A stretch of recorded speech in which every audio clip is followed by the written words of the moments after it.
අවසරයි ආදරණීය දරුදරියනි. අපි මීට ප්‍රථම පාඩම් පරිච්ඡේද දෙකකින් තුනකින් විෂය නිර්දේශයේ වටිනාම මාතෘකාවක් වන 13 වන මාතෘකාව. එනම් මෙහෙයුම් කළමනාකරණය operations management කියන පාඩමට අදාළ පළවෙනි ප්‍රශ්න පත්‍රය. එනම් වාස්තවික අභ්‍යාසයේ වුණ කෙටි ප්‍රශ්න පත්‍රයට අදාළ බහුවර්ණ ප්‍රශ්න නැත්නම් MCQ multi choice questions MCQ ප්‍රශ්න වලට ලියන්න අවශ්‍ය පන්නරය ලබා දෙන්න උත්සාහ කළා. පහුසුගිය විභාග ප්‍රශ්න ගණනාවක් විශ්ලේෂණය කරමින් ඇතැම් ප්‍රශ්න සරලයි, ඇතැම් ප්‍රශ්න මධ්‍යස්ථයි, ඇතැම් ප්‍රශ්න සංකීර්ණයි, ව්‍යාකූලයි. ඒ වර්ග තුනටම අපි තුන් ආකාරයට මුහුණ දෙන ආකාරය පැහැදිලි කරා. ප්‍රශ්නයට ප්‍රවේශ වෙන ආකාරය, ප්‍රශ්නය හඳුන ගන්න ආකාරය, ඒකට පිළිතුරු පහ අතර දෝලනයක් වෙලා වඩාත්ම නිවැරදි පිළිතුරු තෝරගන්න ආකාරය පැහැදිලි කරා. මොකද වැඩි දෙනෙක් මම හැමදාම කියන දේ තමයි වැඩි දෙනෙක් විභාගයේදී දෙවන ප්‍රශ්න පත්‍රයට ලකුණු ගන්නවා. නමුත් 75ට වැඩිපුර ගන්නවා. නමුත් පළවෙනි ප්‍රශ්න පත්‍රයට ලකුණු 40 45 50 හෝ 55ට උපරිම සීමා වෙනවා. ඒ මොකද මේ කෙටි ප්‍රශ්න පත්‍රයට ඕගොල්ලෝ අඩු බර තැබීමක් කරනවා. ඒක ලේසි කියලා හිතනවා. නමුත් ලේසි නෑ. ඒක තමයි අමාරුම. ඕනම විෂයක අමාරුම පේපර් එක තමයි ඔය වාස්තික පේපර් එක. මොකද හේතුව නිශ්චිත පිළිතුරු නිල්ලන්නේ. පිළිතුරු අපිට වක්‍රව ගේන්න බෑ. පිළිතුරු ලං කරන්න බෑ. අහන ප්‍රශ්නෙට පිළිතුරු තියෙන එකයි. ඒ පිළිතුර හරියටම තෝරලා බේරලා ගේන්න ඕනේ. අන්න ඒ හැකියාව වර්ධනය කිරීම තමයි අපි මේ ප්‍රශ්න සාකච්ඡාවේ මූලික අරමුණ වෙන්නේ.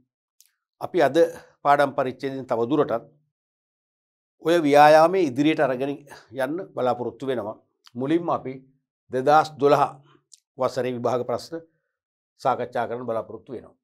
මුල්ම ප්‍රශ්නය අවම සම්පත් ප්‍රමාණයකින් උපරිම නිමවුමක් ලබා ගැනීම හඳුන්වනුයි.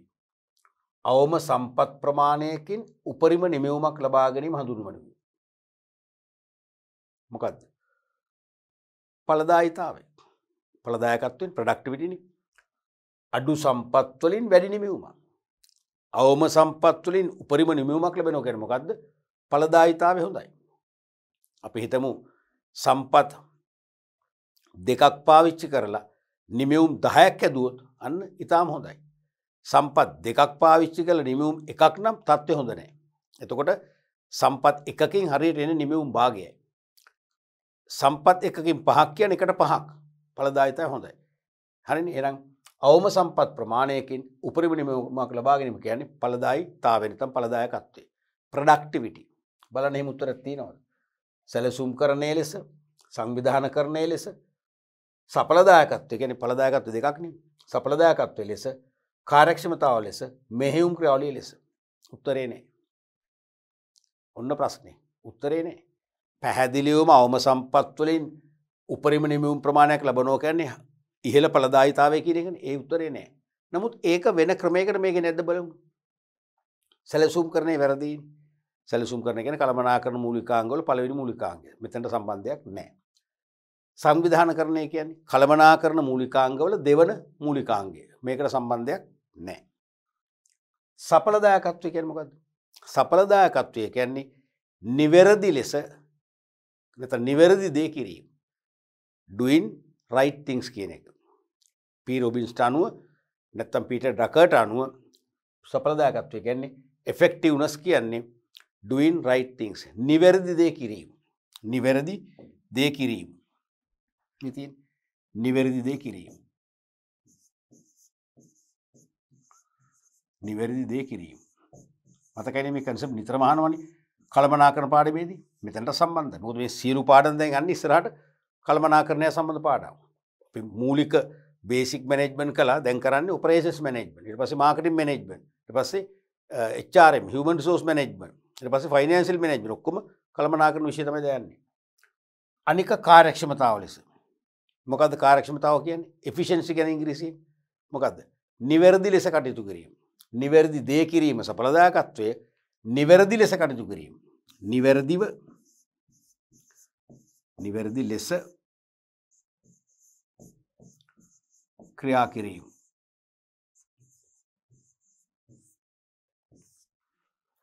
මෙහෙයුම් ක්‍රියාවලිය කියන එකේ මේකේ අදාළත්වයක් නැහැ.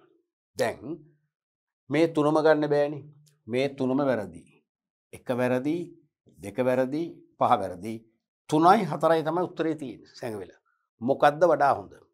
මේකත් වරද්ද ගන්න ප්‍රශ්නයක්. ටිකක් අපි මේකට කාලයක් වෙන් කරලා තැන්පත්ව ඊටාම බුද්ධිමත්ව සිලෙක්ට් කරන්න ඕනේ. අඩුම යෙදවුම් වලින් වැඩිම නිමවුම් ලබා ගැනීමක් වෙන්නේ. අඩුම යෙදවුම් වලින් වැඩිම නිමවුමක් ලබා ගන්න පුළුවන් වෙන්නේ මොකක් නිසාද? මොකක් නිසාද? ඒ කියන්නේ නිවැරදි දේ කරොත් මොකද වෙන්නේ? නිවැරදි දෙයක් කරොත් ඒත් ඕක වෙන්න පුළුවන්. නිවැරදි ආකාරයට කටයුතු කළොත් ඒත් ඕක වෙන්න පුළුවන්. මේ උත්තර දෙකම හරි.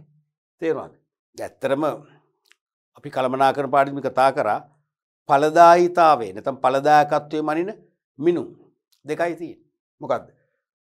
එකක් සඵලදායකත්වයේ අනික කාර්යක්ෂමතාවය.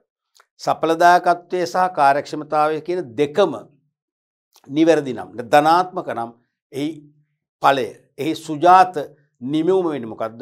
ඵලදායකත්වය. තේරුණාද? සඵලදායකත්වයේ සහ කාර්යක්ෂමතාවයේ දෙකම නිවැරදි නම් ඒ කියන්නේ ධනාත්මකව සිදු වේ නම් එහි සුජාත නිමවුම වෙන්නේ මොකද්ද? ඵලදායකත්වය.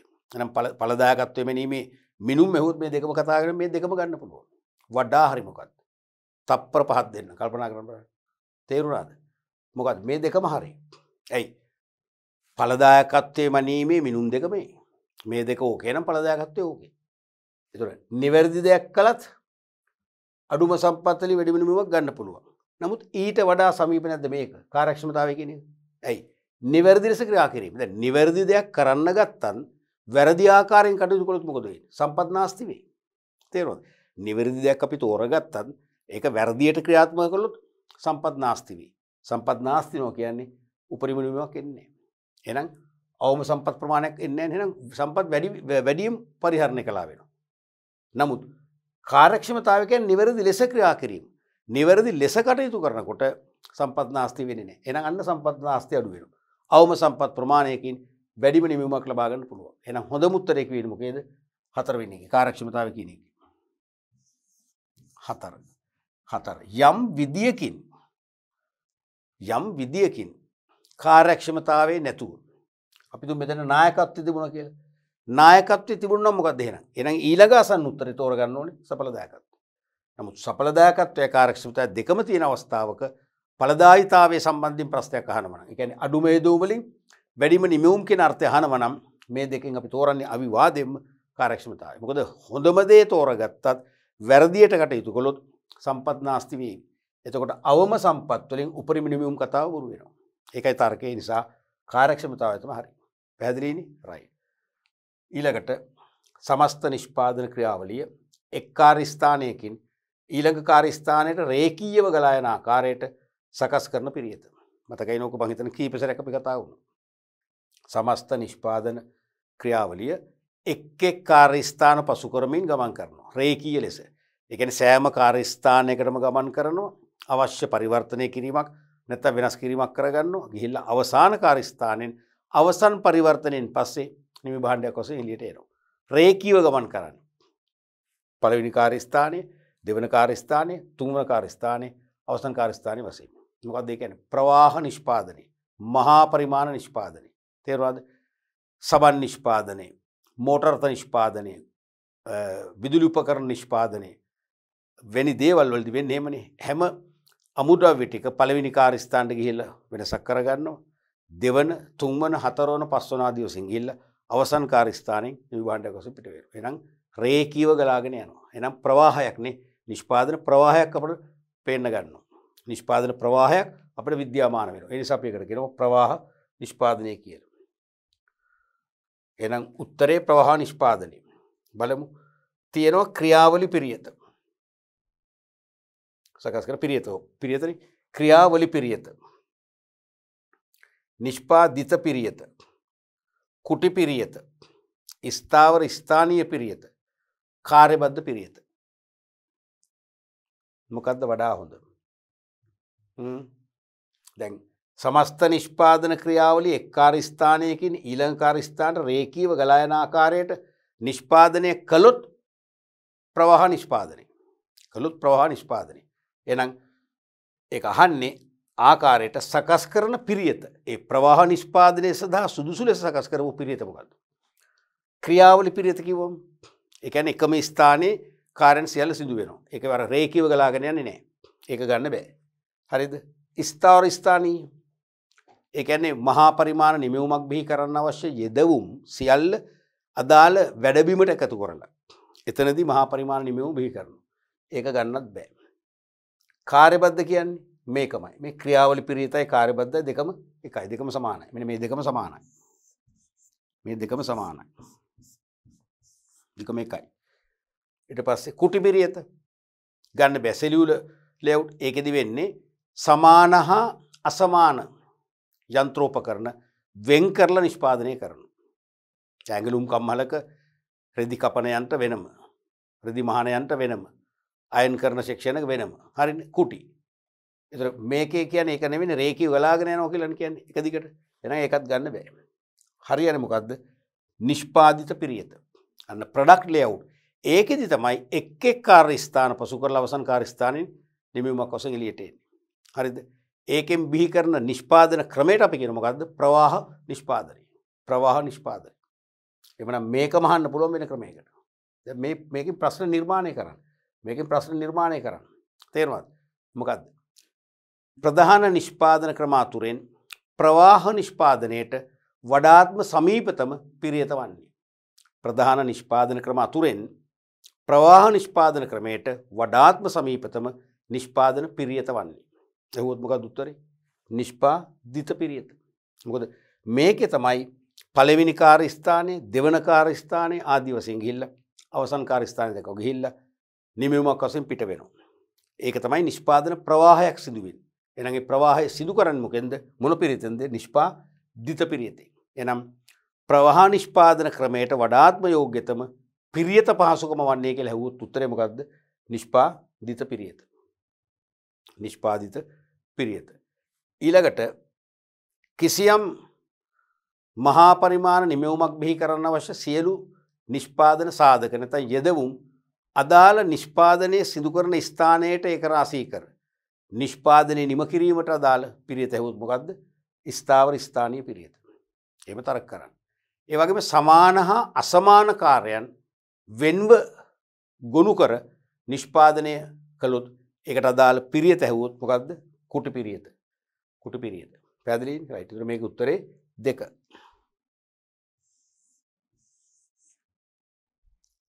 ඊළඟ බලමු ප්‍රශ්නය. නිෂ්පාදන ක්‍රියාවලිය පවත්වාගෙන යාම හා පාලනය සඳහා පරිගණක තාක්ෂණය යොදා ගැනීම. නිෂ්පාදන ක්‍රියාවලිය පවත්වාගෙන යාම හා පාලනය සඳහා පරිගණක තාක්ෂණ යොදා ගැනීම. ඒ කියන්නේ නිෂ්පාදන ක්‍රියාවලිය පවත්වාගෙන යන්නේ මේකෙන්.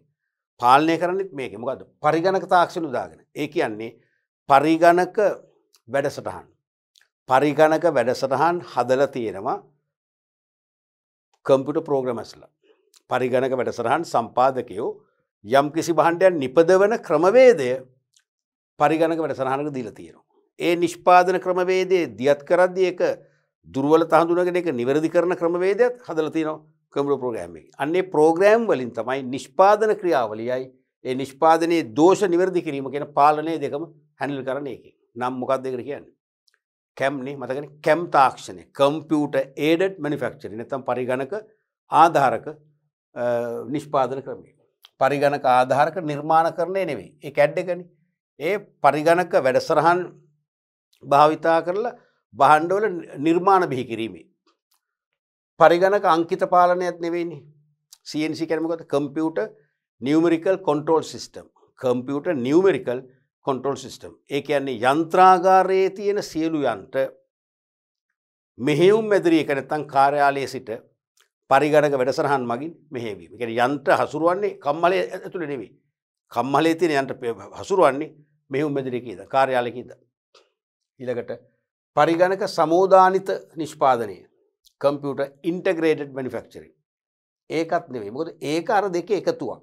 ඒ කියන්නේ පරිගණක භාවිතා කර හෝ පරිගණක වැඩසටහන් භාවිතා කර භාණ්ඩ නිෂ්පාදනයයි පරිගණක වැඩසටහන් භාවිතා කර නිෂ්පාදන පාලනය නැත්නම් නිර්මාණය පරිගණක වැඩසටහන් භාවිතා කර භාණ්ඩ නිර්මාණය කිරීමයි පරිගණක වැඩසටහන් සහිත යන්ත්‍රෝපකරණ පරිගණක වැඩසටහන් සහිත යන්ත්‍රෝපකරණ භාවිතා කරමින් මොනවද භාණ්ඩ නිෂ්පාදනය මේ කැම් එකයි CAD එකයි එකතු කරාම තමයි SIM එක හැදෙන්නේ. ඒ නිසා ඒකත් නෙවෙයි. එහෙනම් පරිගණක ආධාරක නිෂ්පාදනය තියෙන computer aided manufacturing. මේකෙන් තමයි උත්තරේ එන්නේ. මොකද්ද? නිෂ්පාදන ක්‍රියාවලිය පවත්වගෙන යාමයි පාලනයයි පරිගණක තාක්ෂණය ඔස්සේ කරනවා. ඒකේ තේරුම පරිගණක වැඩසටහන් සහිත යන්ත්‍රෝපකරණ භාවිතයෙන් කරනවා. පරිගණක භාවිතා කරලා කරනවා කියලා කියනවලුත් ඒක හොඳම නැහැ. හොඳම පරිගණක වැඩසටහන් කම්පියුටර් ප්‍රෝග්‍රෑම් එකක් යන්ත්‍රයට කාවද්දලා තියෙනවා. හරිද? කාවද්දලා ඒ යන්ත්‍රයෙන් නිෂ්පාදනය කරනවා, පාලනය කරනවා. එහෙනම් උත්තරේ 4 වෙනි එක. 5 වෙනි එක පරිගණක ආධාර ඉංජිනේරුකරණයේ CAE ඒ කියන්නේ computer aided engineering කියන ඒකත් නෙවෙයි උත්තරේ. උත්තරේ පැහැදිලිවම 4. මේකෙන් ඉස්සරහට අහන්න පුළුවන් ප්‍රශ්න තව තියෙනවා.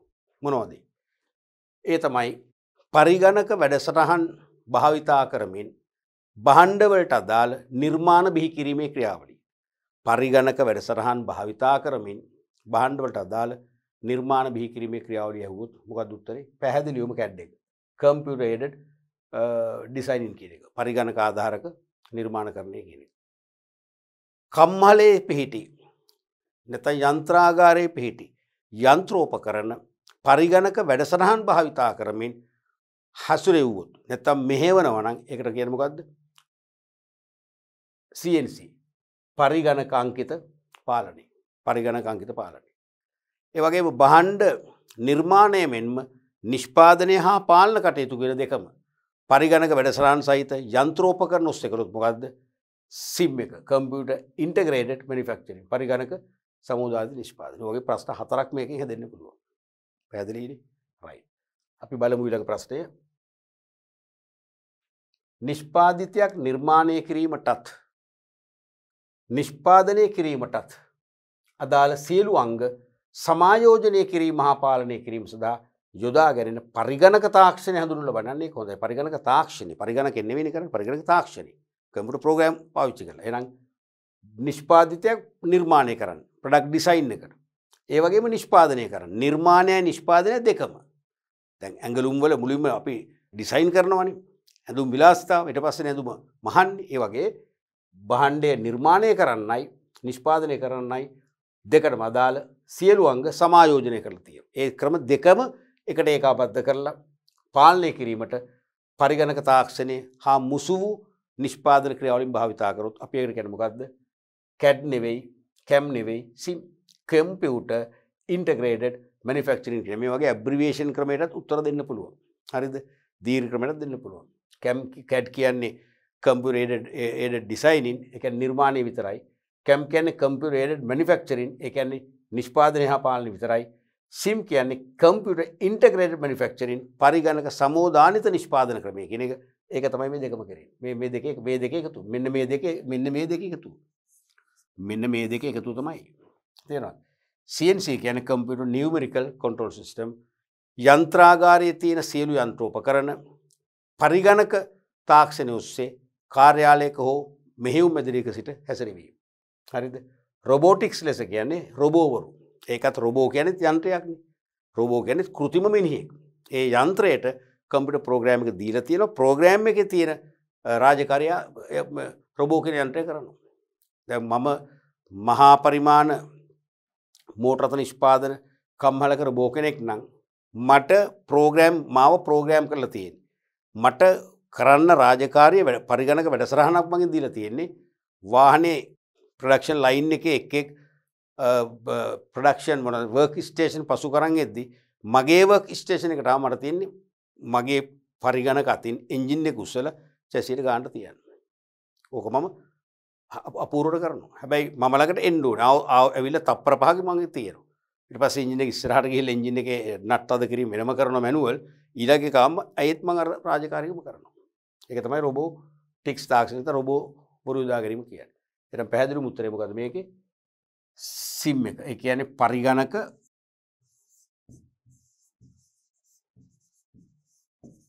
ආධාරක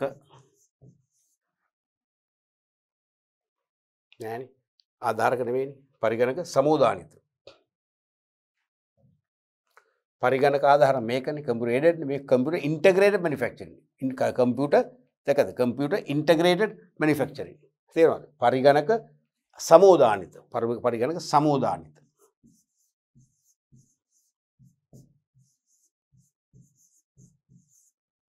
නිෂ්පාදන ක්‍රමය එනම් පිළිතුර 3 අපි බලමු ඊළඟ ප්‍රශ්නයක්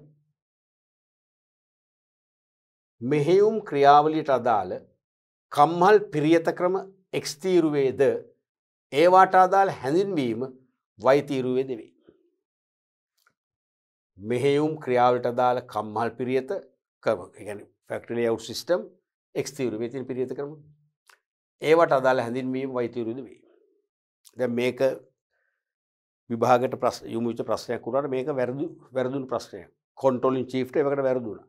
පස්සේ සියලුම ළමයිට බෝනස් කියලා ලකුණු දුන්නා. දැන් මේක හැබැයි හොඳ ප්‍රශ්නයක්. ප්‍රශ්නේ හොඳ නිසා මම මේක වැරද්දු පිළිතුරු ගැලපීම වැරදි. මම මේක පිළිතුරු නිවැරදි කරලා ඔයගොල්ලන්ට ගත්තා. හොඳයි නෙමෙයි ගත්තේ. මොකද ඒක හොඳ ප්‍රශ්න. මේක ටිකක් බරසාර ප්‍රශ්නයක්. හොඳට මුලේ දුවන ප්‍රශ්නයක්. ඉතින් විභාගයේ පිළිතුරු වල අඩුපාඩුත් තිබෙච්ච නිසා නිවැරදි පිළිතුර ළමයට තෝරගන්න බෑ. තෝරගත්තොත් එක වගේ පිළිතුරු දෙකක් එනවා. ඒකයි ගැටලුව. ඉතින් හැමෝරම ලකුණු දෙල එක හිටියා. මම මේක හැදුවා බලමු. මේ තියෙන්නේ කම්හල් පිරියත වර්ගයේ ක්‍රියාවලි පිරියත, නිෂ්පාදිත පිරියත, කුටි පිරියත, ස්ථාවර ස්ථානීය පිරියත. ක්‍රියාවලි පිරියත, නිෂ්පාදිත පිරියත, කුටි පිරියත, ස්ථාවර ස්ථානීය නැත්නම් ස්ථානය පිරියතකොත් කමන්නේ. යම් ස්ථානයක ගත්ත කෙනෙක් එක්ක ස්ථාවර ස්ථානය පිරියත නැත්නම් ස්ථාවර ස්ථානීය කියලා කියන්න පුළුවන්. ස්ථාවර ස්ථානීය කියලා කියන්න පුළුවන්. ස්ථානීයකවත් හරි. දෙකම හරි. එතකොට දැන් මතකද? ක්‍රියාවලි පිරිත කියන්නේ එකම ස්ථානයක නිෂ්පාදනයක විවිධ ක්‍රියාකාරකම් නිමවන ආකාරයට සකස් කළ පිරිත. එකම ස්ථානයක වඩු මඩුවක ලී ඉරීම, යතු ගෑම කැපීම, ඇසෙම්බල් කිරීම, පොලිෂ් කිරීම එක තැනක වෙනවා. ඒක තමයි ක්‍රියාවලි පිරිත කියන්නේ. කාර්යබද්ධ කියන්නේ මේකමනේ. මේක තමයි කාර්යබද්ධ කියන්නේ. කාර්යබද්ධ. මතකයි ඒවා ගලන්න ඕනේ දැන් ප්‍රශ්නේ කියවනකොට මේ සමාන පද සියල්ල උගලට එන්න ඕනේ කාර්යබද්ධ. නිෂ්පාදිත පිරිත කියන්නේ මොකද්ද? ප්‍රවාහ නිෂ්පාදනයේ ක්‍රමයට ගැලපෙන එක. ප්‍රවාහ නිෂ්පාදනයේ ගැලපෙන්නේ අනිවාර්යයෙන් මොකද්ද? නිෂ්පාදිත පිරිත. ඒ කියන්නේ එක් කාර්යස්ථානයක සිට ඊළඟ කාර්යස්ථානයක වෙත රේඛීයව ගලා යන ආකාරයට නිෂ්පාදන ක්‍රියාවලිය සැලසුම් කරලා දියත් කරොත් අපි ඒකට කියනවා නිෂ්පාදිත පිරිත. හරිද? එතකොට කුටි පිරිත කියන්නේ සමාන හා විෂම යන්ත්‍ර වෙන්වෙන්ව පවත්වාගෙන ගිහිල්ලා අමුද්‍රව්‍ය නිමිඩව බවට පත් කිරීම.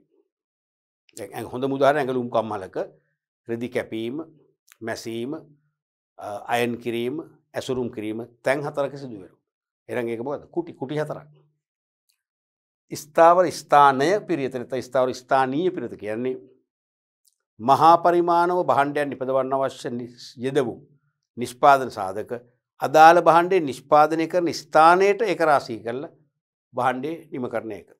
බිල්ඩින් එකක් ඉදි කරනකොට බිල්ඩින් එක ඉදි කරන්න අවශ්‍ය සියලු භෞතික හා මානව සම්පත් එතනට ඒක රාශී කළා තමයි මේ බිල්ඩින් එක නිෂ්පාදනය කරලා නිම කරන්නේ. ඒක ස්ථාවර ස්ථානය නැත්නම් ස්ථානීය පිරිත. හරිද? බලන්න කොහොමද කියලා ගැලපෙන්නේ මේක. මේක ගලපන්න නැහන්නේ. x තීරුව හා y තීරුව නිවැරදිව ගැලපුව විට ලැබෙන පිළිතුරු කුමක්ද?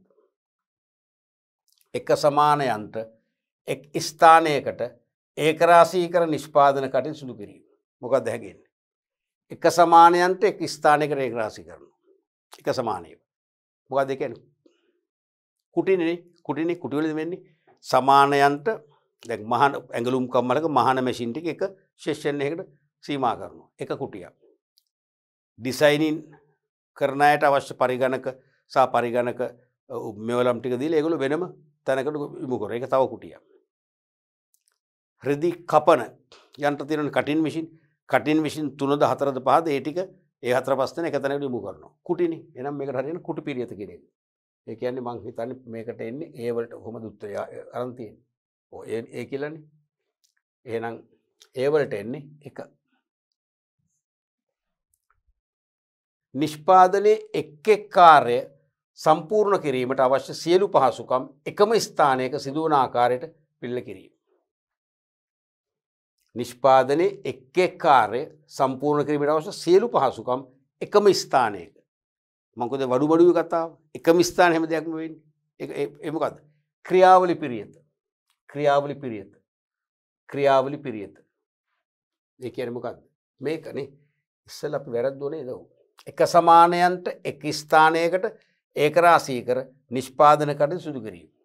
මොකද්ද ඒක? කුටි පිරියතනේ. එහෙනම් මෙතනට එන්නේ මොකද්ද? එකට එන්නේ මොකද්ද? C. මේකට එන්නේ C. මේකට එන්නේ C. මේක නෙමෙයි ආ. මේක නෙමෙයි C. නිෂ්පාදනයේ එක් එක් කාර්ය සම්පූර්ණ කිරීමට අවශ්‍ය සියලු පහසුකම් එකම ස්ථානයක සිදුවන ආකාරයට පිළිල කිරීම. ඒක මොකක්ද දෙන්නේ? අර වඩු උදාහරණ උතර උකර හරියන්නේ. තේරෙනවද? නිෂ්පාදනයේ එක් එක් කාර්ය සම්පූර්ණ කිරීමට අවශ්‍ය සියලු පහසුකම් එකම ස්ථානයක සිදුවන ආකාරය. මොකක්ද නේද? ඒක තමයි ක්‍රියාවලි පිළිවෙල. එහෙනම් මේකට එන්නේ A. අවශ්‍ය ද්‍රව්‍ය උපකරණ හා ශ්‍රමය යනාදී යෙදවුම් නිෂ්පාදිතේ නිපදවන ස්ථානට මේක රාශී කරලා කරොත් මොකද්ද? අන්න ස්ථාවර ස්ථානයි. එහෙනම් මේකට පැහැදිලිව වෙන්නේ මොකද්ද? D. समस्त නිෂ්පාදන ක්‍රියාවලිය එක් කාර්ය ස්ථානයකින් ඊළඟ කාර්ය ස්ථානයට රේඛීව ගලා යනකොත් කිසිදු ආදයක් නැහැ. නිෂ්පාදිත පිරිය තමයි. ප්‍රවාහ නිෂ්පාදන ක්‍රමයට තමයි මේක සම්බන්ධ වෙන්නේ. එහෙනම් ඒක එන්නේ B. හරිද දරුවනේ? දැන් මම මේ සිලෙක්ට් කරානේ. දැන් මේක දැන් උත්තර ඉල්ලන්නේ කොහොමද? උත්තර ඉල්ලන්නේ ඉංග්‍රීසි අක්ෂරෙන්නේ. A වලට මොකද්ද? B වලට මොකද්ද ආදී වශයෙන්. එහෙනම් අපි ලිව්වේ කොහොමද? මේ පැත්තේ කමන්නේ. එතකොට එහෙනම් A වලට උත්තරේ මොකද්ද? 2. එහෙනම් A වලට උත්තරේ 2. එතකොට B වලට උත්තරේ මොකද්ද? 4. එහෙනම් B වලට 4 අපි සිලෙක්ට් කරා. C වලට උත්තරේ මොකද්ද? 1. එහෙනම් අපි 1 කියලා සිලෙක්ට් කරා මේ පැත්තේ. D වලට උත්තරේ මොකද්ද? 3. එහෙනම් අපි 3 කියලා දානවා. එහෙනම් A වලට හරිනේ A වලට 2, B වලට 4, C වලට 1, D වලට 3 කියලා පෙන්නේ එහෙමයි. හරිනේ? එතකොට ඒ උත්තරය ඇති බලමු. ඔව් මේ තියෙන්නේ A වලට 2. හරිනේ? A වලට 2, B 4, C 1, D 3. එහෙනම් A වලට 2, B 4, C 1, D 3. එහෙනම් උත්තරේ 4. ඒතර විභාගයේදී මේ උත්තර මාරු කරලා තිබුණු උත්තරයක් නැහැ. ගත්තොත් එක සමාන උත්තර දෙකක් තිබුණා. හැමෝටම දුන්නා. ඉතින් මම ඒක ලස්සනද මොකද මේක හොඳ ප්‍රශ්නයක් තේරෙනවද? බලන්න ඒක අර සමස්ත පිරියත ටික මේකේ තියෙනවනේ. සමස්ත පිරියත අපිට සිහි ගන්නවල අහන ප්‍රශ්නයක්. හොඳ ප්‍රශ්නයක් මේක. උත්තරේ මාරු වීමෙන් තමයි ඒ විභාගයේදී ළමයිට අසාධාරණයක් වුණා සාධාරණයක් වුණේ. ඇයි හැමෝටම ලකුණු හම්බුණානේ. හැමෝටම ලකුණු හම්බ වීම සාධාරණයක්. හැබැයි ඉතින් අර හොඳට වැඩ කරපු ළමයා මහන්සිලා උත්තරේ හොයාගත්තම එයාටත් ලකුණු ලැබුණා. මහන්සිලා වැඩ නොකරපු අයිස් ගහපුවට ලකුණු ලැබුණා. එතකොට අර වැඩ කරපු කෙනාට පොඩි අසාධාරණයක් වෙනවා. එහෙම දෙයක් වුණා. රයිට්. අපි බලමු ඊළඟ ප්‍රශ්නේ එහෙනම්. 2013 විභාග ප්‍රශ්නේ. සඵලදායකත්වයේ effectiveness යන සංකල්පය වඩාත් හොඳින් හැඳින්වෙන ප්‍රකාශය. මතකනේ? සඵලදායකත්වය කියන්නේ මොකද්ද කෙටියෙන්? නිවැරදි දේ කිරීම. අපි කළමනාකරන පාඩිය දැම්මු කරගෙන ආවා. නිවැරදි දේ කිරීම. කාර්යක්ෂමතාවය කිව්ව මොකක්ද? efficiency කිව්වේ. නිවැරදි ආකාරයට කටයුතු කිරීම. නැත්නම් නිවැරදිව කිරීම. යමක් නිවැරදි ලෙස කිරීම. කාර්යක්ෂමතාවය. නිවැරදි දෙයක් කිරීම තමයි නැත්නම් නිවැරදි දෙයක් තෝරා ගැනීම හෝ නිවැරදි දෙයක් කිරීම තමයි සඵලදායකත්වය කියන්නේ. ඒ නිවැරදි දේ නිවැරදි ආකාරයට පවත්වාගෙන යාම තමයි කාර්යක්ෂමතාවය කියන්නේ. එහෙනම් මේ කියන්නේ සඵලදායකත්වය නිවැරදි දේ කියන එක. doing right things කියන එක තේරෙනවද? යදවුම් නිමෙවුම් බවට පරිවර්තනය කිරීමට ආයතනයකට ඇති හැකියාව අදාළ නැහැ. ඒ වෙල නිෂ්පාදනයේ නැත්නම් නිෂ්පාදන ක්‍රියාවලිය. ගනුදෙනුකරුවන්ගේ අවශ්‍යතා සපුරාලීම සඳහා යදවුම් ඵලදායී ලෙස භාවිතා කරමින් අරමුණු ඉටු කර ගැනීමට ආයතනයකට ඇති හැකියාව. මොකද හැඟෙන්නේ කියන්නේ? ගනුදෙනුකරුවන්ගේ අවශ්‍යතා සපුරාලීම සඳහා යදවුම් ඵලදායී ලෙස භාවිතා කරමින් අරමුණු ඉටු කර ගැනීමට ආයතනයකට ඇති හැකියාව. දැන් මේ කියන්නේ නිවැරදි දේ කියන එක නේද? නිවැරදි දේ මේකෙන් හැඟෙන්නේ නැද්ද? මට නම් හැඟෙනවා. අපි තියමු පොඩ්ඩක් බලන්න මේ ක්වෙස්චන් මාක් එකක් දාලා. මම හිතන්නේ මේක තමයි. තුන්වෙනි එක නිෂ්පාදන පිරිවැය සහ අනිකුත් වියදම් අවම කර ගැනීමට ආයතනයකට ඇති හැකියාව. ඒ මොකද්ද? ඒ කාර්යක්ෂමතාවය. මේක නෙවෙයිනේ. නිෂ්පාදන පිරිවැයයි අනිකුත් වියදම් අඩු කරගන්නවා කියන්නේ මොකද්ද? අපි නිවැරදිව වැඩ කරලා තියෙනවා. නිවැරදිව ක්‍රියාත්මක කරලා තියෙනවා. ඒ කියන්නේ කාර්යක්ෂමතාවය. එහෙනම් ඒකත් ගන්න බෑ. මේ කාර්යක්ෂමතාවය. මේව ඉගෙන ගන්න මේ තේරෙනවද? කාර්යක්ෂමතාවය කියන එක හැම වෙලාවෙම පේපර් එකේ හැම අවුරුද්දෙම පේපර් එකේ එන්නේ නැහැ. නිවැරදි ආකාරයට කටයුතු කිරීම කියලා. ඒක එන එක ක්‍රමයක් මෙන්න තව. නිෂ්පාදන පිරිවැය අනිකුත් වේදම් අඩු කරගෙන නිෂ්පාදනය කරනවා නම් ඒ කියන්නේ නිවැරදිව වැඩ කරන කාර්යක්ෂමතාවය. අවම යොදුමකින් උපරිම නිමවුමක් ලබා ගැනීමට ආයතනයට හැකියාව. ඒ මොකක්ද? ඒ ඵලදායකත්වය. එහෙනම් ඒකත් නෙමෙයි උත්තරේ. මේ ඇවිල්ලා ඵලදායකත්වය. එතකොට පස්වෙනි එකෙන් කියන්නේ කෙටිකාලීන හා දිගුකාලික ණය ආපසු ගෙවීමට ආයතනයට හැකියාව.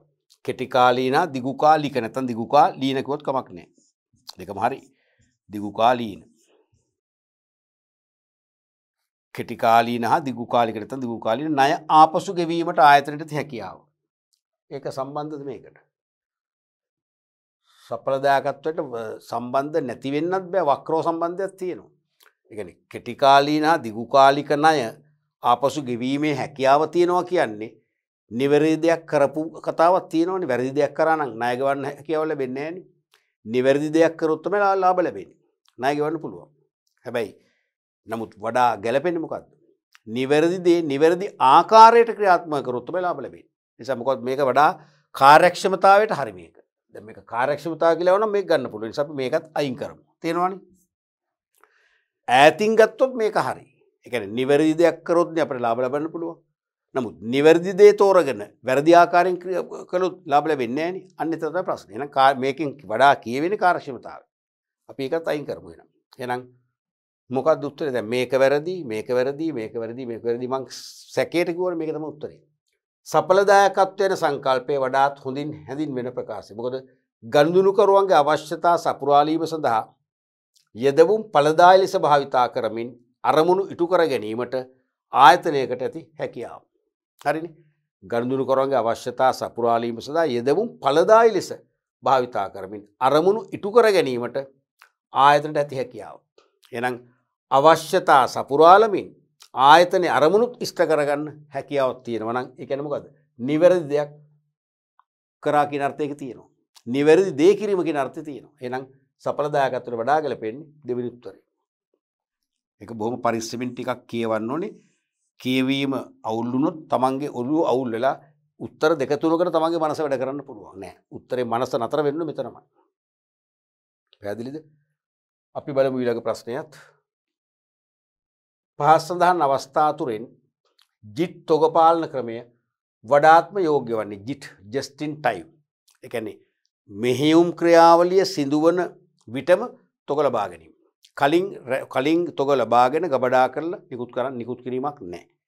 නිෂ්පාදන හෙවත් මෙහෙයුම් ක්‍රියාවලිය සිදුවන අවස්ථාවේදීම තොග ලබා ගන්න. නිෂ්පාදනය කළ වහාම තොග වෙළඳ පොළට යවන ගබඩා කරන්නේ නැහැ. ඕකනේ ජිට් කියන්නේ රයිට්.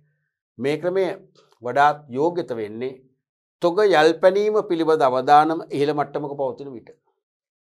හරිද ඒක? හරි වගේ නේද?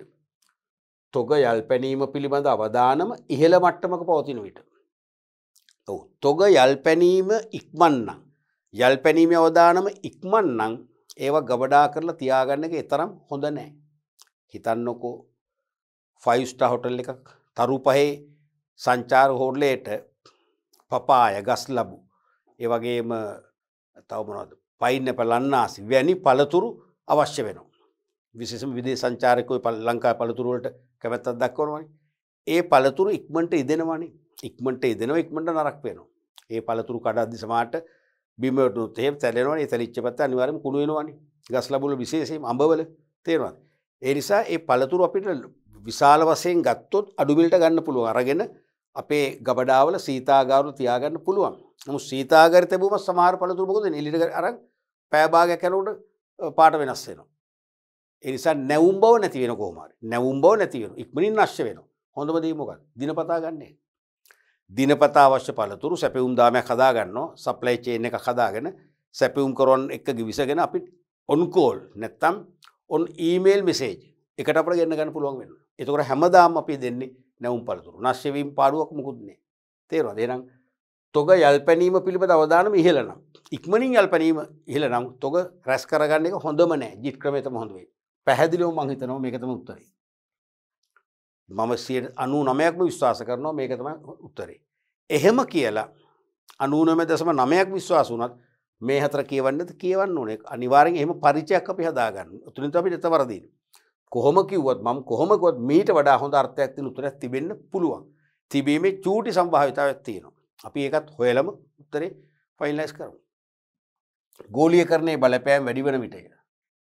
හරිද?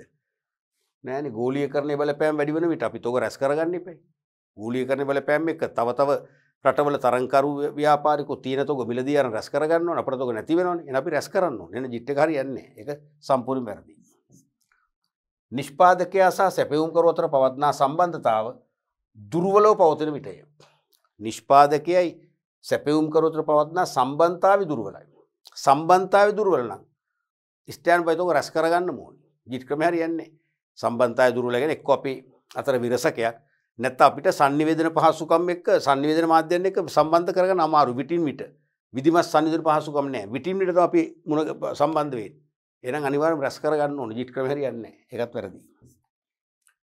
සැපයුම් කරුවන් කර්මාන්තශාලාවට සමීපව ස්ථානගත වී සිටින විට සැපයුම් කරුවන් කර්මාන්තශාලාවට සමීපව ස්ථානගත වී සිටින විට ජිට් ක්‍රමය හොඳයි කියලා හිතන්න පුළුවන්. ළඟනේ අපිට ටක් ගාලා ගෙන්න ගන්න පුළුවන් කියලා. නමුත් එහෙමම කියන්න බෑ. මොකද ඒ සැපයුම් කරුව භාණ්ඩ සපයන්නේ අපට පමණක් නෙවෙයි. තවත් අයට සපයනවා. එහෙනම් අනිත් අයට සපයුවොත් මොකද වෙන්නේ? අපි ළඟ හිටිය කියලා කරන්න දෙයක් නැහැ. අපි ළඟ හිටියා කියලා කරන්න දෙයක් නැහැ. තේරුණාද? එතකොට ඒ නිසා අපිට සැපයුම් කරුව කම්මල ළඟ හිටියත් වෙළඳ පොලේ භාණ්ඩ සුලභතාවය අඩු නම් අපිට සිද්ධ වෙනවා තෝග අරගෙන රැස් කරන්න. ඒ නිසා ඒකත් මැච් වෙන ක්‍රමයක් නෙවෙයි. නිෂ්පාදන පිරිවැය පහළ මට්ටමක පවතින විට නිෂ්පාදන පිරිවැය පහළ ගියත් ඉහළ ගියත් ඒක තොග රැස් කරන්න ලොකු බලපෑමක් වෙන්නේ. නිෂ්පාදන පිරිවැය පහළයි කියලා අපි තොග රැස් කරන් පස්සේ මොකද නිෂ්පාදන පිරිවැය නිකම්ම වැඩි වෙයි. ඇයි නැස්ය වීම යල්පැනීම වැඩි වෙනවා. නිකම්ම පිරිවැය වැඩි වෙනවා. එහෙනම් ඒකත් හරියන්නේ නැහැ. පැහැදිලි උත්තරේ මොකද්ද? පළවෙනි එක. දැක දෙක පරිස්සමට සිලෙක්ට් කරන්න ඕනේ. මොකද නොසලකිල්ල දැක්කුවොත් අඩු අවධානයක් යොමු කරොත් අපේ උත්තරේ අහිමි වෙන්න පුළුවන්. වරදින්න පුළුවන්. ඊළඟට කැම් පරිගණක ආධාරක නිෂ්පාදනය හොඳින් විස්තර කරන ප්‍රකාශය. කැම් කියන්නේ මොකද්ද? කම්පියුටර් ඒඩඩ් මැනුෆැක්චරින් පරිගණක ආධාරක නිෂ්පාදන ක්‍රමය. ඒ කියන්නේ මොකද්ද? පරිගණක වැඩසටහන් මගින් ක්‍රියාත්මක කරන යන්ත්‍රෝපකරණ භාවිතා කරමින් නිෂ්පාදන කටයුතු කාර්යක්ෂම කිරීම. දැන් කම්පියුටර් ප්‍රෝග්‍රෑම් අලුත් වාහනවල එන්ජින් එකේ තියෙනවා කන්ට්‍රෝල් බොක්ස් කියලා එකක්. ඒක කම්පියුටර් ප්‍රෝග්‍රෑම් එකක්. ඒ ප්‍රෝග්‍රෑම් එකකින් තමයි මුළු එන්ජින් එකේ සියලුම කොටස් ක්‍රියාත්මක කරවන්නේ. ඒ වගේ පරිගණක වැඩසටහන් ඇතුළත් කරපු යන්ත්‍රෝපකරණ මගින් නිෂ්පාදනය කිරීම. නිෂ්පාදිත නිර්මාණය කිරීමට පරිගණක යොදා ගැනීමේ ක්‍රමය. වැරදි. ඒක වෙල CAD කම්පියුටර් ඒඩඩ් ඩිසයිනින් නේ. ඒක වැරදි. නිෂ්පාදිත ක්‍රියාවලිය කළමනාකරණයට පරිගණක යොදා ගැනීමේ ක්‍රමය. නිෂ්පාදිත ක්‍රියාවලිය කළමනාකරණය ටිකක් විතර හරි ඒකනේ. නිෂ්පාදිත ක්‍රියාවලිය කළමනාකරණය කොහොම නිකන් පරිගණක යොදාගෙන කියන්නේ පරිගණක වැඩසටහන් සහිත මේ යන්ත්‍රෝපකරණ යොදාගෙන නිෂ්පාදන ක්‍රියාවලිය කළමනාකරණය කියන්නේ නිෂ්පාදනයේ ක්‍රියාවලිය මෙහෙවනවා කියන එක පොඩ්ඩක් විතර අපි තියමු ඒකනේ ගන්න පුළුවන්. අලෙවිකරණයට ආධාරකයක් වශයෙන් අන්තර්ජාලය යොදා ගැනීම වැරදි. ඒක මෙතනට සම්බන්ධයක් නැහැ. තොග පරිපාලනය සඳහා පරිගණක යොදා ගැනීමේ ක්‍රමය. තොග පරිපාලනය සඳහා නෑනේ ඒ තොග පාලනය. නිෂ්පාදිත නිර්මාණයටත් නිෂ්පාදන ක්‍රියාවලිය කළමනාකරණයටත් පරිගණක යොදා ගැනීමේ ක්‍රමය. වැරදි. මේ මොකද්ද? මේකට එන්නේ මොකද්ද? සිම්නේ කම්පියුටර් ඉන්ටග්‍රේටඩ් මැනුෆැක්චරින් කියන එක. පරිගණක සමෝදානිත කියන එක නෙමෙයි. මේකේ පැහැදිලි උත්තරේ නම් මේක. නිෂ්පාදිත ක්‍රියාවලිය කළමනාකරණයට පරිගණක යොදා ගැනීමේ ක්‍රමය කියන එක තමයි කියන්නේ. පරිගණක වැඩසටහන් සහිත යන්ත්‍ර සහ මෙවලම් භාවිතා කරමින් නිෂ්පාදන කටයුතු ක්‍රියාත්මක කිරීම පාලනය කිරීම කියන එක අපූර්වට තියෙනවා. නිෂ්පාදිත ක්‍රියාවලිය කළමනාකරණයට පරිගණක යොදා ගැනීමේ ක්‍රමය කියන එක. එහෙනම් පැහැදිලි උත්තරේ දෙක. දෙකත් පරිස්සමට සංයමයෙන් අවබෝධයෙන් කියවම හරියට උත්තරේ සිලෙක්ට් කරන්න පුළුවන්. පැහැදිලිද? ඒතර මේවෙන් ප්‍රශ්න තව නිර්මාණය කරන්න පුළුවන් ඔබට. දැන් මේකට මැච් වෙන ප්‍රශ්නයක් හදන්න පුළුවන්. නිෂ්පාදිත නිර්මාණයටත් නිෂ්පාදන ක්‍රියාවලිය කළමනාකරණයටත් පරිගණක යොදා ගැනීමේ ක්‍රමය. ඕක ඉතින් මෙතන දාන්න පුළුවන්. මොකද්ද? සිම් නිෂ්පාදන තාක්ෂණය. සිම් නිෂ්පාදන ක්‍රමය පිළිබඳව නිවැරදි අර්ථය දැකගෙන උගත උත්තරේ මේක. ඒ වගේම මේක දාන්න පුළුවන්. නිෂ්පාදිත නිර්මාණය කිරීමට පරිගණක යොදා ගැනීම ක්‍රමය. එහෙනම් මෙතන දාන්න පුළුවන් CAD. CAD තාක්ෂණය වඩාත් හොඳින් විස්තර කරන ප්‍රකාශය මොකද උත්තරේ?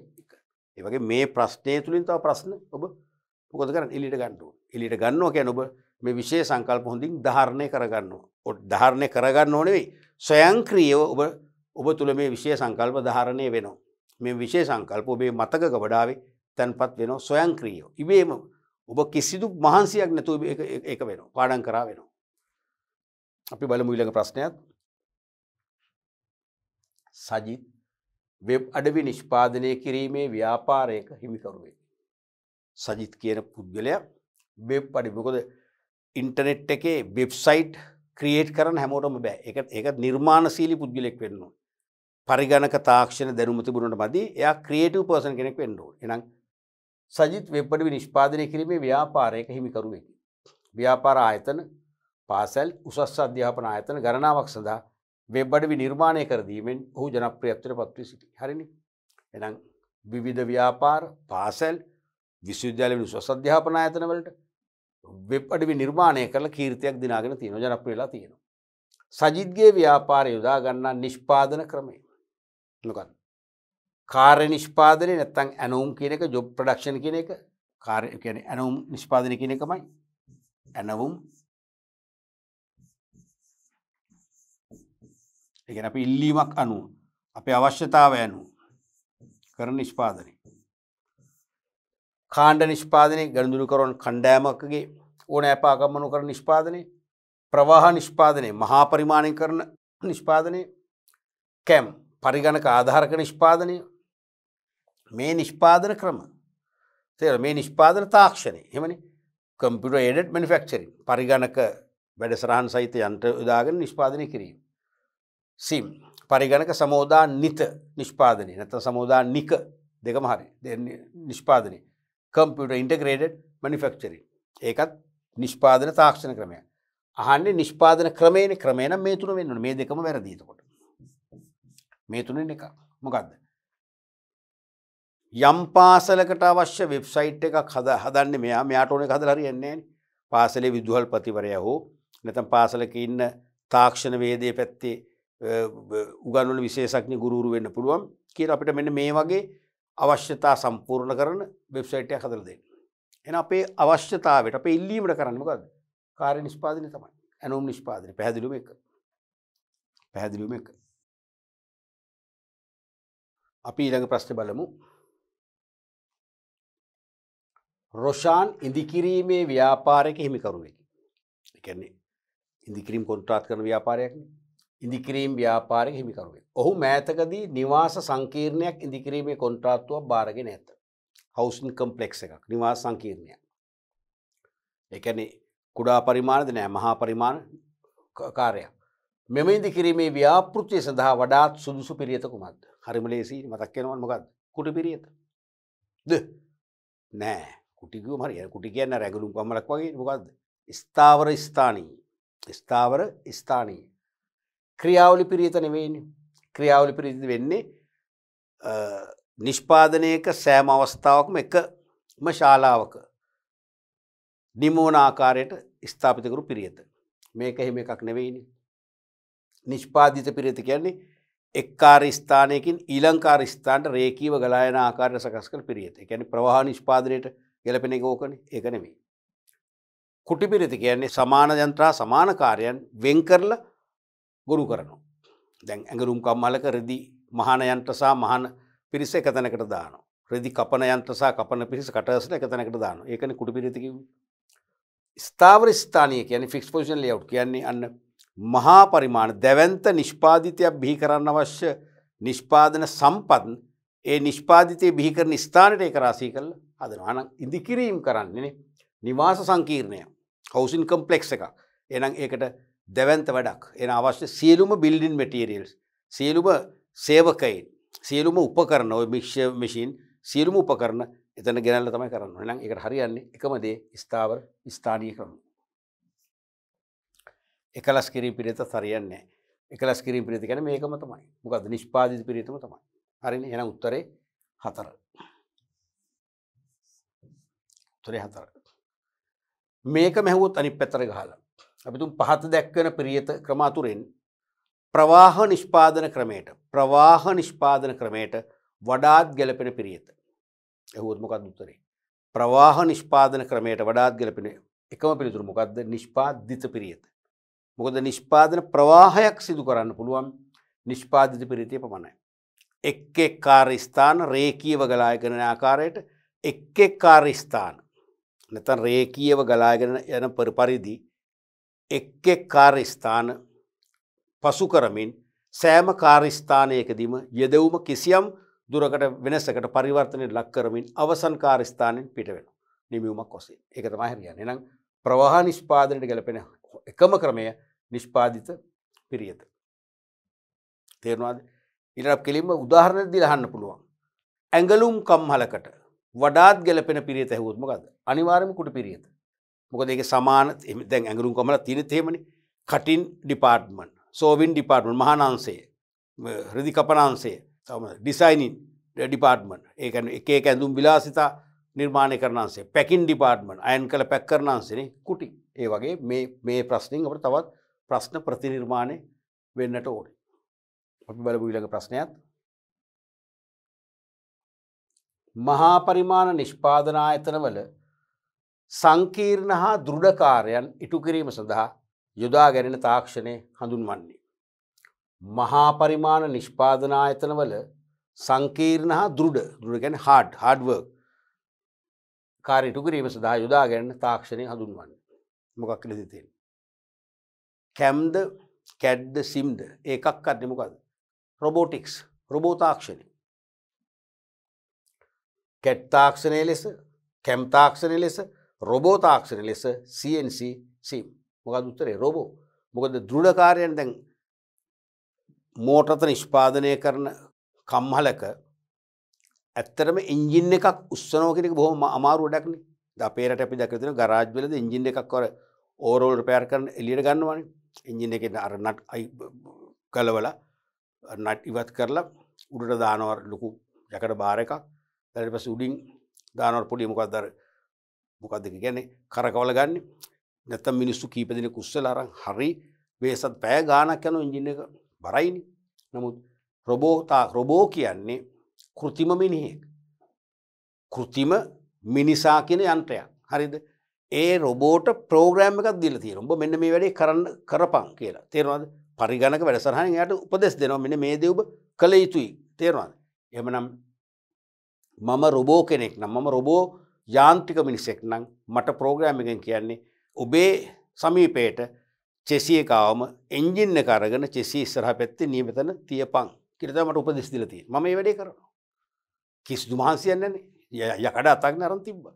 මිනිස්සු කරන්නේ යොතෝක පැය ගණක් ගත කරනවා. එහෙනම් දෘඪ කාර්යන්නේ අමාරු කාර්යයන් කරන්න රොබෝ තාක්ෂණය පාවිච්චි කරනවා. 3.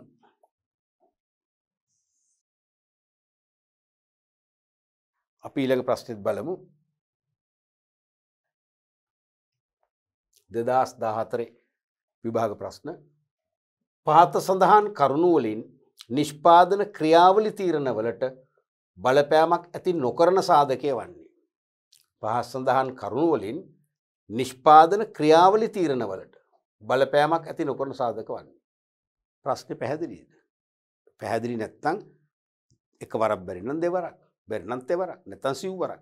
සාමාන්‍ය උපරිම 3 වර කියවම ඇති. පහත සඳහන් කරුණු වලින් නිෂ්පාදන ක්‍රියාවලි තීරණවලට බලපෑමක් ඇති නොකරන. නිෂ්පාදන ක්‍රියාවලිය කියන එක තේරෙනවනේ. ඒකට බලපෑමක් නොකරන. සේවකයන්ගේ පුහුණු හා නොපුහුණු බව. නිෂ්පාදන ක්‍රියාවලිය සාර්ථක වෙන්න හෝ අසාර්ථක වෙන්න බලපානවද නැද්ද?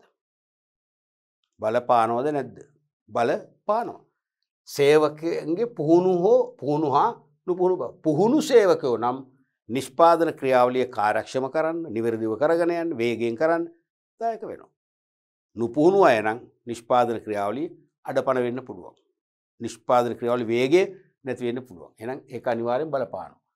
අහන්නේ එහෙම බලපෑමක් නොකරන සාධක. හරිනේ. මේක බලපෑමක් වෙනවා.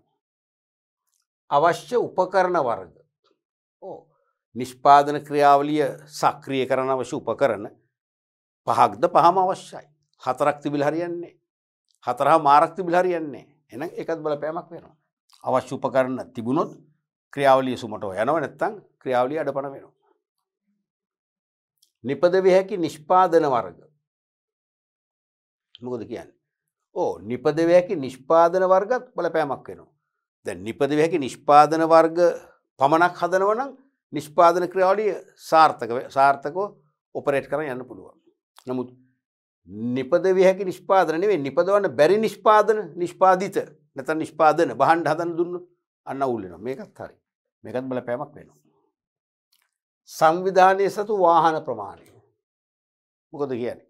සංවිධානයේ සතු වාහන ප්‍රමාණය නිෂ්පාදන ක්‍රියාවලට බලපෑමක් වෙනවද? වෙනවද නැද්ද? නැහැනේ.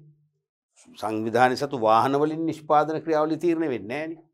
ඒක අන්න ඒක තමයි බලපෑමක් ඇති නොකරන සාධකය. නමුත් මම මෙහෙමත් කියනවා මීට වඩා හොඳ පිළිතුරක් තිබුණා නම් මේක තමයි පිළිතුර මං හිතන්නේ. මේක බලමු. දැන් පිළිතුරු 4න් ගත්තොත් හරි පිළිතුර මේක.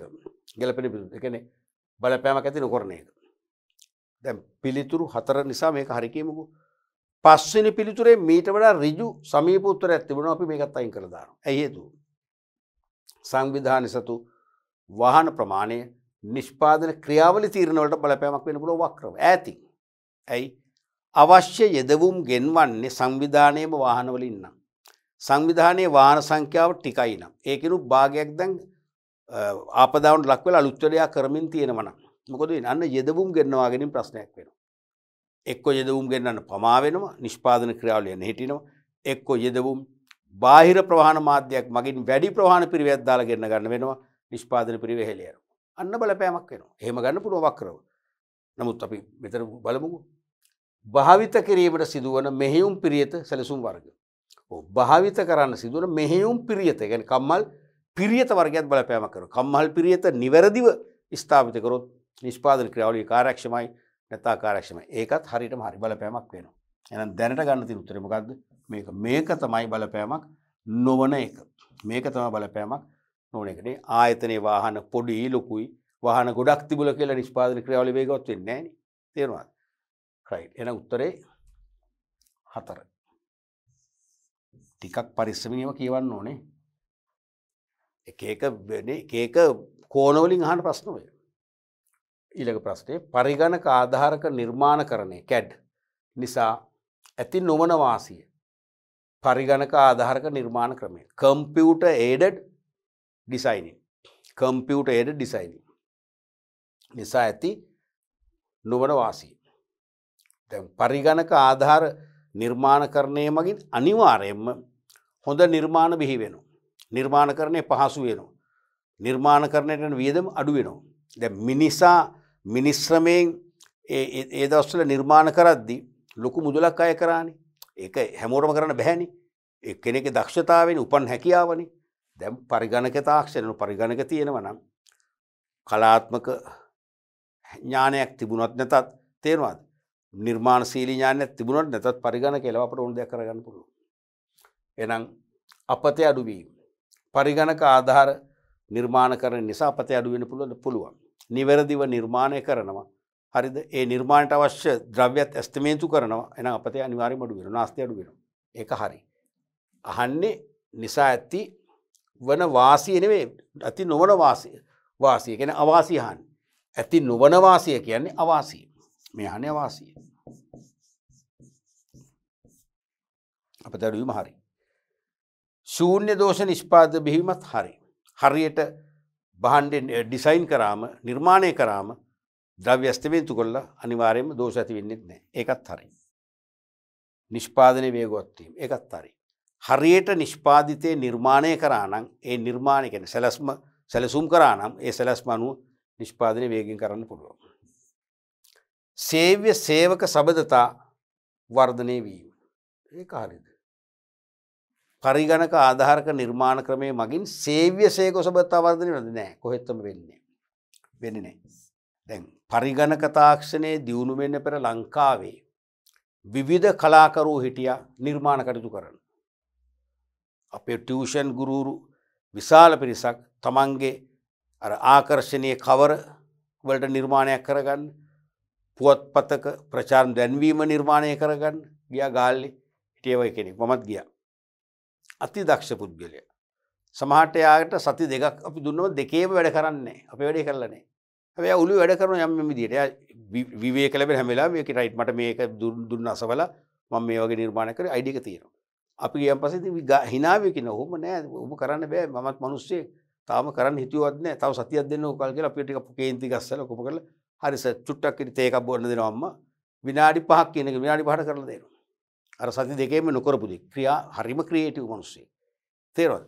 අන්න දැන් ඒ වගේ කෙනෙක් ආයතනෙට අපි හොඳ ලේබල් එකක් හොඳ ඇසුරුමට දාන්න ආකර්ෂණීය ලේබල් එකක් නිර්මාණය කරලා දෙනවා. බහන්ඩේ ඇසුරුම දැක්ක ගමන් පාරිභෝගික ආකර්ෂණය වෙන ආකාරයේ ලස්සන ඇසුරුමක් ඩිසයින් කරලා දෙනවා. පාරිභෝගික මනසට ඍජුව කාවද්දන්න පුළුවන් වන ආකාරයේ ඇස පිනවන්න පුළුවන්, සිත පිනවන්න පුළුවන් ආකර්ෂණීය ප්‍රචාර දැනීමක් හදලා දෙනවා. කවුද? ආයතනයේ සේවකයෙක්. ඒ නිසාම එය සාර්ථක වෙලා ආයතනයේ විකුණුම් සහ ලාභ දෙගුණ වෙනවා. එහෙම වුණාම ආයතනයේ හිමිකරුවෝ මෙයා ප්‍රශංසා කරන්නේ නැද්ද? මෙයා අගයන්නේ නැද්ද? හිමිකරුවෝ සහ මෙයා අතර හොඳ සම්බන්ධය ඇති වෙන්නේ නැද්ද? ඇති වෙනවා. එහෙනම් සේව්‍ය සේවක සම්බන්ධතා වර්ධනය වීමක් වෙනවා එතනදී. මෙතනදී මොකද වෙන්නේ? දක්ෂයරතන නැති වෙනවනේ. මෙතන කම්පියුටරෙන් ඒ වැඩේ කරන්නේ. කම්පියුටර් දැන් නිර්මාණය කරන්නේ. එහෙනම් අන්න සේවකයෝ කවුරුත් එකයි හිමිකරුවන්ට. පරිගණක තාක්ෂණය නොතිබුණා නම් අර සේවකයා බොහොම සමීප කෙනෙක් වෙනවා. හිමිකරුවට නැතුවම බැරි සාධකයක් වෙනවා. මහා පොදු සාධකයක් වෙනවා. තේරෙනවද? අන්න සම්බන්ධතාවය වැඩි වෙනවා. නමුත් ඒ සම්බන්ධතාවය නැති වෙලා තියෙනවා පරිගණක තාක්ෂණය වලින්. එහෙනම් මේක තමයි මම හිතන උත්තරේ. අනික ඵලදායීතාව වර්ධනය වීම. පරිගණක ආධාර නිර්මාණය කරනයි මගින් හොඳ නිර්මාණයක් කළොත් අනිවාර්යයෙන්ම මොකද වෙන්නේ? ඵලදායීතාවයත් වර්ධනය වෙනවා. ඒ කියන්නේ අඩු යෙදවුම් වලින් වැඩි නිමවුම්. අපි කියවනේ අපතේ අඩු වෙනවා. ශූන්‍ය දෝෂ නිෂ්පාදනය බිහි වෙනවා.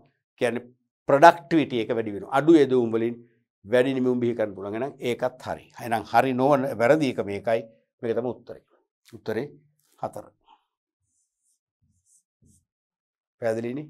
හොඳයි දරුවනේ අපි අද දවසේ මේ පාඩම් පරිච්ඡේදයනුත් ඔබට දැනෙන්නේ නැති දැනෙයි හරියට හිතුවොත් පරිශීලනය කරොත් නැවතවර පරිශීලනය කරොත් බහුවර්ණවලත් විවිධ යොමු කීපයක් අපි කළා. ඒ කියන්නේ විවිධ රටාවන්ගෙන් මෙහෙයුම් කළමනාකරණය හා සබැඳි සංකල්ප වලින් විවිධ රටාවන්ගෙන් බහුවර්ණ ප්‍රශ්න යොමු වන ආකාරය අපි දැක්කා. ඒ විවිධ රටා අනුව ශිෂ්‍යයාව නොමගයවන සුළු ආකාරයේ ප්‍රශ්නක් තිබුණා මතකනේ. අපි අති දක්ෂ වෙන්න ඕනේ. අපිව නොමග යවන්න හැදුවත්, අපිව වටන්න හැදුවත්, අපි වැටෙන්නේ නැතුව, අපි නොමග යන්නේ නැතුව හරිමග යමින් නිවැරදිව බහුවර්ණ ප්‍රශ්නයට ප්‍රවේශ වෙන්න, විනිවිද භාවයෙන් යුතුව ඒ ප්‍රශ්නය හරය තේරුම් ගන්න, තේරුම් අරන් වඩාත්ම නිවැරදි පිළිතුර හොඳට සංසන්දනය කරලා තෝරගන්න අපිට හැකියාව ලැබෙන්න ඕනේ. හැකියාව තියෙන්න ඕනේ. මම හිතන්නේ මේ හැකියාව අද පාඩම් පරිච්ඡේදනුත් අපි ප්‍රශ්න කීපයකින්ම ලබා දුන්නා. ප්‍රශ්න සුළු ප්‍රමාණයක් තමයි බොහොම සරල ප්‍රශ්න තිබුණා. අනිත් ඒවා සංකීර්ණයි, විවිධ කෝණ වලින් විවිධාංගීකරණයෙන් යුතුව, විවිධ මානයන්ගෙන් යුතුව යොමු වෙච්ච ප්‍රශ්න.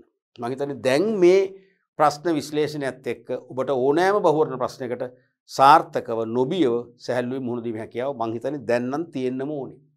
අපි ඊළඟ පාඩම් පරිච්ඡේදනුත් ඉතුරු විභාග ප්‍රශ්න ටික සාකච්ඡා කරලා ඒ දැනුම ඔබට ප්‍රත්‍යක්ෂ කරන්න බලාපොරොත්තු වෙනවා.